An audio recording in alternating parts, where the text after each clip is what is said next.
Welcome back to the garage, boys. Just wanted to give a nice little update. It's been a couple weeks.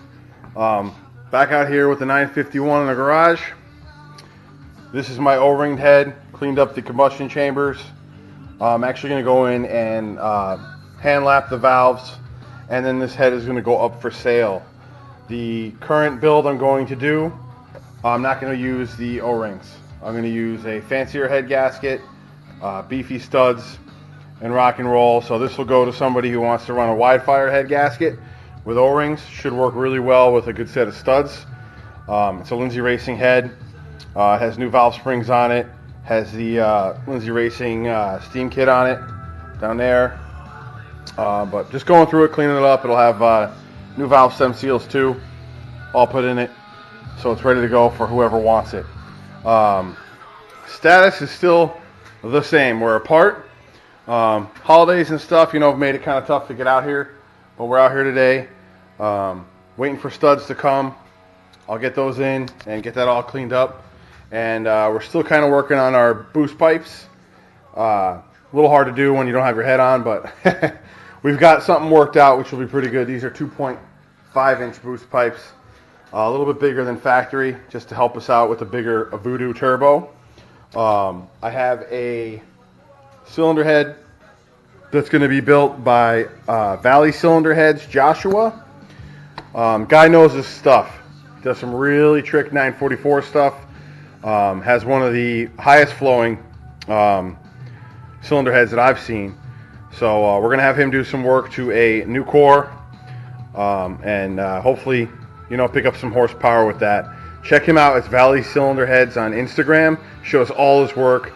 Guy's super smart, real friendly. If you want to reach out and contact him, ask him questions, send him work. Good guy. Back to the boost pipes. We're going up to 2.5. I believe factory was 2 1/4. It might even be 2. I don't even remember at this point. But picked up a pipe kit off Amazon, $80.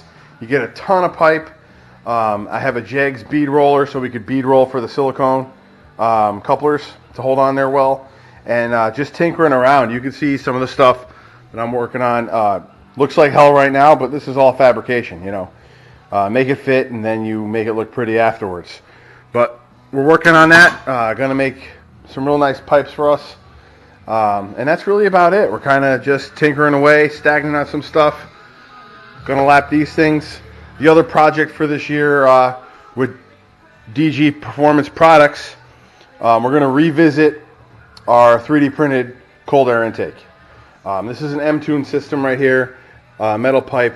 My 3D printed cold air intake actually comes off this and brings your air pickup into the fender like the factory setup. It will be 3 inches, 4 inches, and it starts to interfere with the alternator there. If you have an alternator delete, you could probably go bigger. We'll see how this goes. It might be something my prototype visit, whatever. But originally, the prototype one I had, it actually melted and deformed.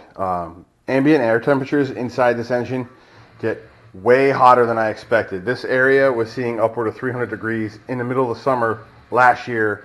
After driving it pretty hard and sitting at idle, it creeps up pretty good.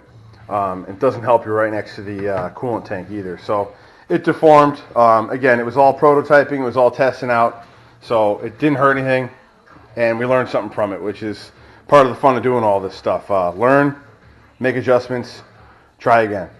So we got to figure out what we're going to do, because PLA is obviously not automotive grade. And I need to find a better material to print with that's not $500 a roll. Or we might go aluminum tubing, or I'm not really sure yet. I might sub it out to a company and see what they could do. Maybe ABS plastic or something like that. We'll figure it out. But that's really the story right there. And hope you guys are doing good with your 951 builds. I know a lot of you guys are dealing with head stud issues, stuff like that. But it's all part of the game. You want big boosts, you got to upgrade the rest of it. You want a modern turbo, you got to upgrade the rest of the system. 951 community is still struggling with that a little bit. They're either putting on old 90s turbos and everything's fine, just not a lot of power, or we're upgrading to modern day stuff and the rest of the car can't keep up. So I know a lot of us are down, a lot of us are learning as we go. So this is part of it. Any of you guys got questions, please comment, hit me up, like, share the video. I'll show some more videos of me lapping this and the final 100% cleaned product. I just did the combustion chambers. Now I got to do the intake and exhaust ports, and then I'm going to lap stuff and then clean it all up again. So that's that, but more to come down the tubes. Just because I'm quiet doesn't mean we're not working. All right, guys, take it easy.